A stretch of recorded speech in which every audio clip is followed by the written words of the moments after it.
कोपरगाव शहरात सुरू असलेल्या भूमिगत गटारीच्या कामामध्ये मोठ्या प्रमाणावर निकृष्ट दर्जा व भ्रष्टाचार होत असल्याचा गंभीर आरोप सामाजिक कार्यकर्त्यांनी केला आहे। या प्रकरणाकडे प्रशासनाचे लक्ष वेधण्यासाठी दिनांक 20 जानेवारी 2026 रोजी कोपरगाव शहरातील छत्रपती शिवाजी महाराज स्मारकाच्या शेजारी सामाजिक कार्यकर्ते भरत मोरे, अनिल गायकवाड आणि विनय भगत यांनी आमरण उपोषणास सुरुवात केली आहे। शहरात सुरू असलेल्या भूमिगत गटारीच्या कामाची मागील काही दिवसांपासून समाजसेवकांनी प्रत्यक्ष पाहणी केली असता सदर काम अत्यंत निकृष्ट दर्जाचे होत असल्याचे निदर्शनास आले होते।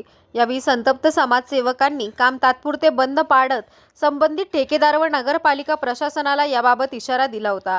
मात्र त्यानंतरही नगरपालिका प्रशासनाकडून कोणतीही ठोस कारवाई करण्यात आली नाही किंवा या गंभीर तक्रारीची दखल घेण्यात आली नसल्याचा आरोप समाजसेवकांनी केला आहे।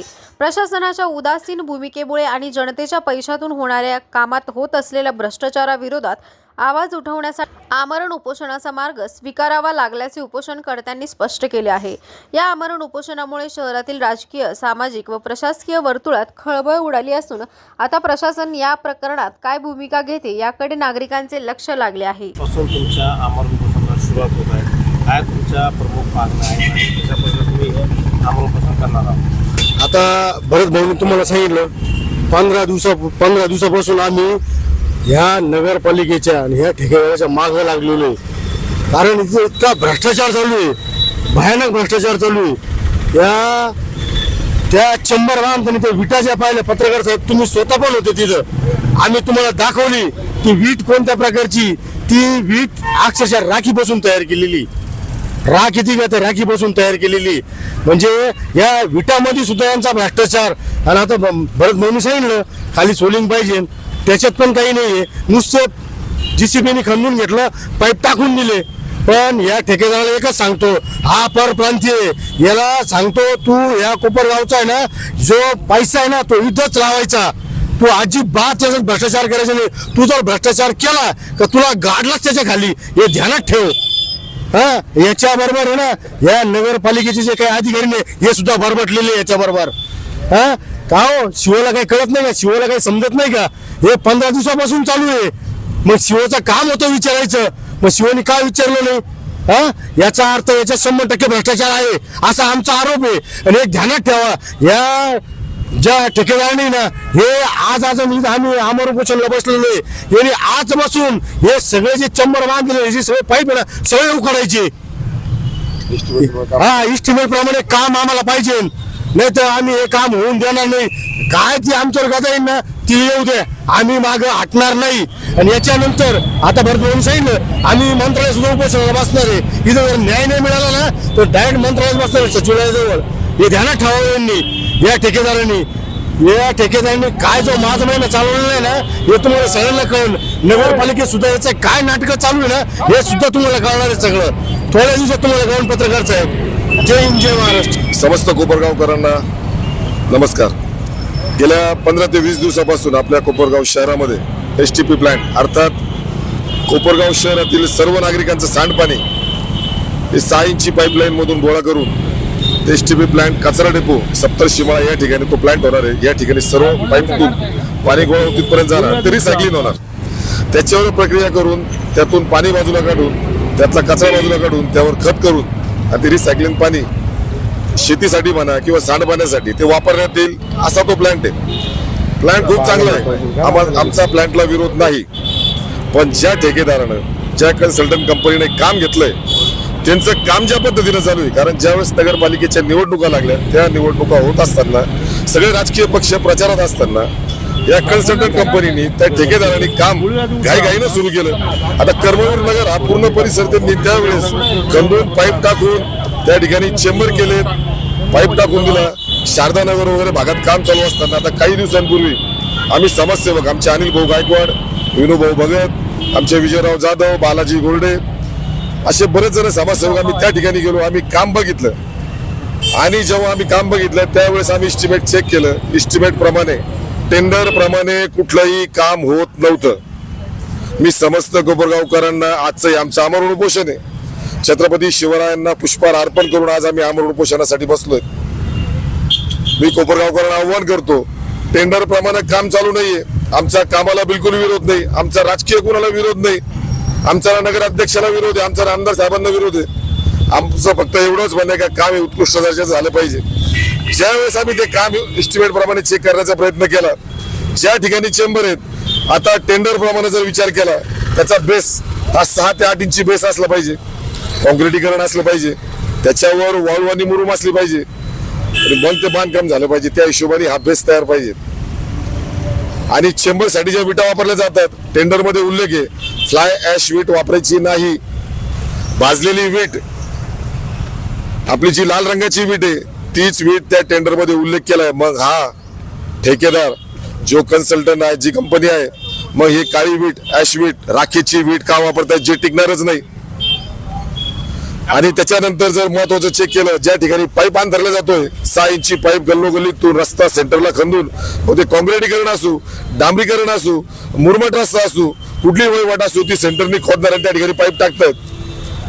आपल्या न्यूजच्या माध्यमातून आपलंच रोकटोक चॅनल त्या दिवशी होतं. सेंटरनी पाईपलाईनची खणल्यानंतर ज्या ठिकाणी पाईप टाकणार आहे त्या ठिकाणी सोलिंग झालं पाहिजे, त्या ठिकाणी सुद्धा कॉन्क्रिटीकरण झालं पाहिजे. पण कुठलंही कॉन्क्रिटीकरण न करता, सोलिंग न करता डायरेक्ट पाईप त्या ठिकाणी अंतरलेत. त्या पाईपाचं आयुष्य खूप कमी राहणार आहे. त्या पाईपाचे सुद्धा टेस्ट रिपोर्ट त्या कंपनीकडून ज्यांनी जे खरेदी केले त्या कंपनीचे टेस्ट रिपोर्ट आम्हाला पाहिजेत. आम्हाला सगळी माहिती त्या ठिकाणी उपलब्ध पाहिजेत.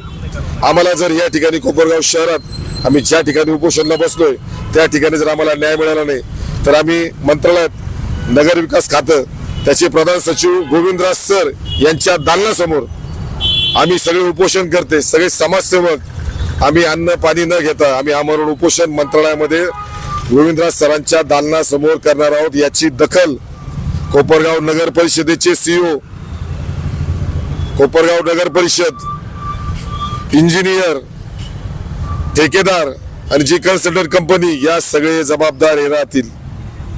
आजपासून आम्ही आमरण उपोषण सुरू केलं. आम्ही कोपरगाव शहराच्या विकासासाठी करतोय, कोपरगाव शहराच्या आरोग्यासाठी आम्ही हे आंदोलन करतोय. मी कोपरगावकरांना विनंती करतो, आमचा कुठलाही अट्टाहास नाही. ज्या प्रकारे काम चालू आहे ते टेंडर प्रमाणे काम चालू नाही. आम्हाला जे माहितीच्या अधिकारात आम्ही 2-3 दिवसापूर्वी कागदपत्र टाकलेत, आजही माहितीच्या अधिकारात आम्ही टाकतोय. आम्हाला माहिती अधिकारमध्ये आम्ही जे जे विचारतोय आम्हाला ती माहिती मिळावी, कारण आम्हाला पुढे चौकशी लावायची. आम्ही चौकशी करून आम्ही पुन्हा ज्या ठिकाणी चेंबर बांधलेत, ज्या ठिकाणी पाईप टाकलेत ते पुन्हा खोदकाम करून टेंडर प्रमाणे ते आहेत का नाही आम्हाला त्याची चौकशी करायची आहे. जर टेंडर प्रमाणे असेल तर आम्ही आमचं आमरण उपोषण मागे घेऊ, जर टेंडर प्रमाणे नसेल तर ह्या जबाबदार पुन्हा एकदा सांगतो, नगरपालिका सीओ, कन्सल्टंट कंपनी, ठेकेदार आणि इंजिनियर लोक हे सगळे त्यात जबाबदार असतील. आम्ही तुम्हाला माफ करा आणि आम्ही तुम्हाला सोडणार नाही, कारण तुम्ही कोपरगावच्या जीविताशी घाताय, लक्षात घ्या. आजचं आमचं आमरणाचं पहिलं उपोषण आम्हाला साथ देणारे सगळे कोपरगावकर, सगळे समाजसेवक या ठिकाणी आलेत. मी सगळ्यांचं मनापासून आभार मानतो आणि आम्हाला सगळ्यांनी साथ द्यावा, हे तुमच्या आरोग्यासाठी साथ द्यावी अशी मी आग्रहाची विनंती करतो. धन्यवाद. जय हिंद, जय महाराष्ट्र, जय संविधान. उपोषण सुरू केलं आहे, काय प्रमुख मागणी काय? आमची एकच मागणी आहे, हा जो ठेकेदार आहे त्यांनी 272 कोटीचा ठेका घेतला, म्हणजे हाकाला मोठा हे लागून चालला. महाराष्ट्रात 272 कोटीचा ठेका घेणारा कोणी नाही का? नगर जिल्ह्यात 272 कोटीचा ठेका घेणारा कोणी नाही का? कोपरगावात 272 कोटीचा ठेका घेणारा नाही का? सगळ्यात पहिला आमचा आरोप हा आहे का ही कंपनी हा ठेका हा गुजरातवाल्याला का दिला? या सीओचं आणि त्या गुजरात्याचं काय बांधे लागे बांधे, हा सगळ्यात पहिला प्रमुख मागणी. ज्या वेळेला आम्ही तिथं काम करायला पाहायला गेलो होतो, कोपरगावात बेरोजगारी असताना स्थानिक लोकांना काम नसताना तुम्ही परत म्हणताना हा मुद्दा वेगळा आणलेला आहे. पण हा मुद्दा खरोखर कोपरगावच्या तालुक्याच्या लोकांच्या शहराच्या विकासाचा मुद्दा आहे. यांनी गाड्या, घोड्या, क्रेन, JCB हे गुजरातवरून आणलेले. का बरं कोपरगाव शहरामध्ये गाड्या भेटल्या नसत्या का? ट्रॅक्टर नाही का? डंपर नाही का? JCB नाही का? हा गुजरातीवरून JCB आणला, गुजरातवरून ट्रक आणली यांनी, गुजरातवरून त्यांनी ट्रॅक्टर आणला. पण हा जाणून बुजून कोपरगावकरांच्या याच्या अस्मितेच खेळतोय का? सगळ्यात पहिला प्रमुख मागणी आमची ही, हा स्थानिक नेत्यांना किंवा कार्यकर्त्यांना, ठेकेदारांना म्हणजे आमच्या स्थानिक नागरिकांना डावलून हा काम करतोय. त्यातल्या त्यात त्याचा माजुरडापणा असा तर आम्ही काम करायला पाहण्याकरता गेलेलो असताना याची अरेरावीची भाषा आहे. आम्ही त्याला विचारलं इस्टिमेट प्रमाणे काम आहे का, हे आहे असं आहे म्हणे. त्याची ती बोलण्याची लँग्वेज आहे ती बाबाची. भरत भाऊने त्याला बोलले तुझं इस्टिमेट दाखव काय. तो आजपासून म्हणजे आम्ही निवेदन दिल्यापासून आजपर्यंत तो आमच्याकडे संपर्क का करायला नाही आलेला. याला कुठेतरी सीओ पाठीशी घालतोय. माहितीचा अधिकार दिला त्याला कॅराची टोपली दाखवल्यासारखा करताय काय. हा आमचा सरळ सरळ त्या सीओवर आरोप आहे. प्रशासकीय काळामध्ये या सीओनी जो कारभार चालवला, हा स्वतःला जो स्वतःचा मालक समजायला लागलेला आहे, हा कुठेतरी याचा उतरल्याशिवाय राहणार नाही. याची आम्ही सगळ्यात पहिले दखल घेतल्याशिवाय राहणार नाही. आणि हा जो काम चालू आहे एकदम म्हणजे एकदम निकृष्ट दर्जाचं काम चालू आहे. मुरुम नाही, त्याला सोलिंगला वाळू नाही. तिथं पाहायला गेलो तर तिथं वाळूचा एक डेपो टाकलेला नाही. तोच मालाला तोच याला याच्यात काम होतं का. ते चेंबर बांधलेले आहे त्यांनी, बरं सेंटरमधून चेंबर बांधलेले. त्या चेंबरमध्ये जर तुम्ही विषय जर घेतला तर ते चेंबरवरून जर मोठी 10 टायर जर गाडी गेली तर ते निकृष्ट दर्जाची. त्या पाईपाचं जे कवरिंग आहे कपलिंग आहे त्याच्यावर मी स्वतः उभं राहून पाहिलं. तर तुम्ही स्वतः पाहिलेलं आहे का ते चिरलेले. मग तुम्ही 30 वर्षाची तो वॉरंटी गॅरंटी कसली देऊ राहिला. इथं बाहेर निघालो तर रस्त्यावर गेलो तर माणसाची गॅरंटी नाही, हा 30 वर्षाची. आणि हा तोच हरामखोर ठेकेदार आहे ज्याने कोपरगावचं सगळ्यात पहिलं वाटोळ केलेलं ते 42 कोटीचं हर घर जल योजनेच्या नळाचं काम केलेलं आहे. फक्त हा मुद्दा मीटरद्वारे प्रत्येक घराला पाणी देणार होतं. परत हा ठेकेदार कोपरगावचं वाटोळ करायला आलेला आहे. आमची बाजारपेठ रस्ते कुठून तरी झालेले होते, हे परत तो उद्ध्वस्त करायला येऊ राहिलेला आहे. हा विषय आमची ही प्रमुख मागणी आहे. ही राहिलेली बाजारपेठ आमची ही तशीच राहावी याकरता आम्ही हे करतोय.